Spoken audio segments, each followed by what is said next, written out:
तलाक के बाद जब बहू पहुंची अपना सामान लेने तो नजारा देख दंग रह गई। नमस्कार दोस्तों, कहानी शुरू होती है लखनऊ के एक पुराने मोहल्ले से, जहां एक घर के बाहर आज भी दरवाजे पर हल्का सा नाम लिखा था, सविता संघ निवास। इस घर में कभी 4 लोगों की हंसी गुजर करती थी। रामेश्वर प्रसाद, उनकी पत्नी सविता देवी, बेटा अंशुमान और बहू प्रिया। पर अब वो हंसी कहीं खो चुकी थी, क्योंकि 2 महीने पहले प्रिया और अंशुमान का तलाक हो गया था। सविता देवी ने उस दिन के बाद से बहू को नहीं देखा था। घर सूना हो गया था। अंशुमान दिन भर दफ्तर और रात भर मोबाइल में डूबा रहता था, और सविता देवी हर सुबह चौके में वही 2 कप चाय बनाती थी, एक अपने लिए, दूसरा आदतन और प्रिया के लिए। फिर खुद ही मुस्कुरा देती थी और कहती, अरे अब कौन पिएगा ये चाय। उन्हें लगता था बहू सिर्फ उनके बेटे की नहीं, उनकी बेटी भी थी। लेकिन रिश्तों की अदालत में जब मुहर लग जाती है तो खून का रिश्ता भी कागज पर बिखर जाता है। एक दिन दोपहर के समय सविता देवी आंगन में तुलसी को पानी दे रही थी, तभी उनका फोन बजा। स्क्रीन पर नाम चमका, प्रिया बहू। उनका हाथ कांप गया। 2 पल तक उन्होंने फोन नहीं उठाया, फिर हिम्मत करके बोली, हेलो बेटा।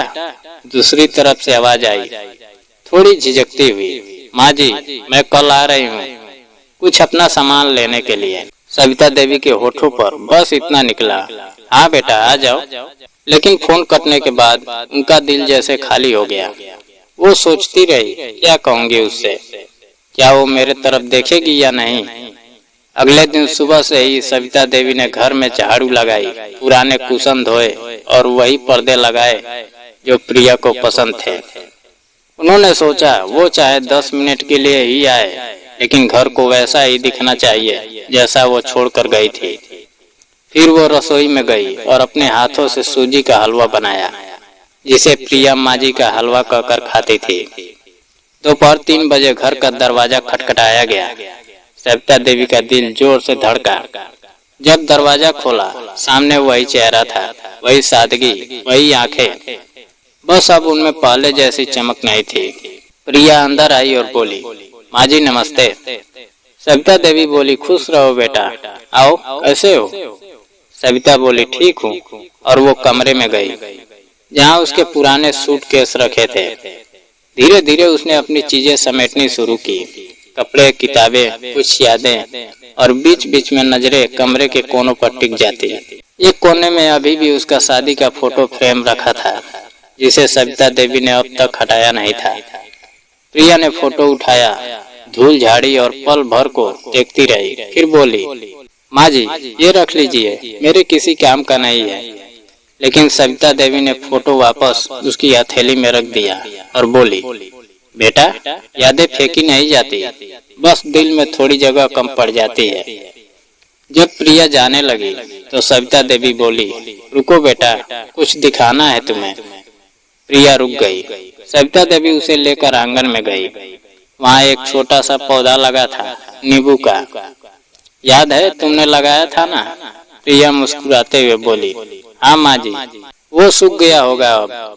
सविता देवी बोली, नहीं बेटा, देखो इसमें फूल आए हैं। प्रिया झुक कर देखती है, वो सचमुच फूल रहे थे। उसकी आंखों में आंसू भर आए।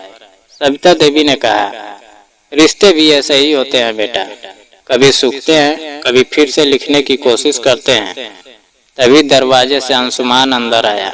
उसने देखा उसकी माँ और प्रिया साथ खड़ी है।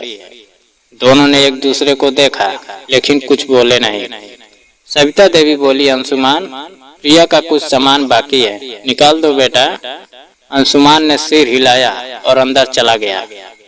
कुछ देर बाद वो बाहर आया, हाथ में एक डिब्बा था। ये क्या है? प्रिया ने पूछा। वो बोला, तुम्हारी चीजें थी शायद। जब उसने डिब्बा खोला, उसके अंदर थी वो छोटी छोटी चीजें जो उसने शादी के शुरुआती दिनों में घर सजाने के लिए खरीदी थी। छोटे छोटे दिए, एक नोट जिसमें लिखा था, हमेशा साथ रहेंगे, तुम्हारा अंशु। प्रिया की आंखें नम हो गई। अंशुमान बोला, मैं अब भी नहीं जानता गलती किसकी थी, बस इतना जानता हूँ कि हमने एक दूसरे को खो दिया। सविता देवी आगे बढ़ी और बोली, बेटा तलाक अदालत में हुआ है, दिल में नहीं। अगर चाहो तो फिर से कोशिश की जा सकती है। कुछ रिश्तों को एक और मौका देना चाहिए। कमरा कुछ पल के लिए बिल्कुल खामोश था। प्रिया और अंशुमान दोनों नीचे देख रहे थे। फिर प्रिया ने धीरे से कहा, माँ जी, अगर कोई रिश्ता इतना टूट जाए कि शब्द भी चुभने लगे तो शायद कोशिश से भी जोड़ना मुश्किल होता है। सविता देवी ने उसकी बात सुनी, फिर मुस्कुरा दी और बोली, शायद सही कह रही हो बेटा, पर मेरा मन नहीं मानता। कभी आना बिना सामान लेने के बहाने। प्रिया ने सविता देवी के पैर छुए और बोली, आप बहुत अच्छी है माँ जी। काश रिश्ते आपकी तरह आसान होते। और वो बाहर निकल गई, लेकिन गेट तक पहुंचकर पलटी और एक बार फिर घर की तरफ देखा। वही दरवाजे के पास खड़ी सविता देवी की आंखें भर आई थी। उसने कहा, माँ जी, वो हलवा अब भी मिलता है क्या? सविता देवी मुस्कुराते हुए बोली, हाँ, तभी तो मैंने बनाया है, जानती थी तू आएगी। दोनों एक दूसरे की तरफ बढ़ी। सविता देवी ने उसे हलवा खिलाया। उसमें वही स्वाद, वही अपनापन था जो शायद तलाक के कागजों से मिटा नहीं था। जब प्रिया गई, सविता देवी आंगन में बैठी उस नींबू के पौधे को देखती रही और धीरे से बोली, रिश्ते अगर सच्चे हो तो अलग होकर भी जिंदा रहते हैं। दोस्तों, कभी कभी जिंदगी में अंत लिख देने से कहानी खत्म नहीं होती, बस एक नया अध्याय शुरू होता है। और शायद उस दिन सविता देवी और प्रिया दोनों ने अपनी जिंदगी का नया अध्याय शुरू किया, जहाँ रिश्ता नाम का था, शब्द नहीं था, और अपनापन अब भी बाकी था। दोस्तों, अगर कहानी पसंद आई हो तो वीडियो को लाइक और चैनल को सब्सक्राइब करना ना भूलें। जय हिंद।